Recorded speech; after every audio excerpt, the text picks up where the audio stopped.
আসসালামু আলাইকুম। নতুন বাংলাদেশে সবাইকে স্বাগত জানাচ্ছি। অনেক আশা ভরসা জেগেছিল স্বৈরাচার মুক্ত বাংলাদেশ ঘুরে দাঁড়াবে অল্প কিছুদিনের মধ্যেই।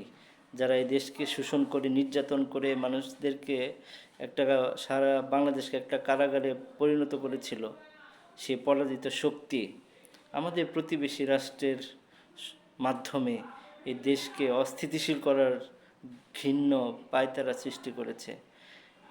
এরই অংশ হিসাবে ভারত পরিকল্পিতভাবে বাঁধ খুলে দিয়ে বাংলাদেশের উপর যে প্রাকৃতিক দুর্যোগ নামিয়ে দিয়েছে, দেশের মানুষ যে বিপদের পড়ে আছে, অত্যন্ত খারাপ লাগছে। ভারত আসলে আমাদের কতটুকু বন্ধু, কতটুকু প্রতিবেশী রাষ্ট্র, যে একটা অন্যায়কে প্রশ্রয় দিয়ে এদেশের মানুষের উপরে বর্বরোচিত অত্যাচার চালানোর চেষ্টা করছে।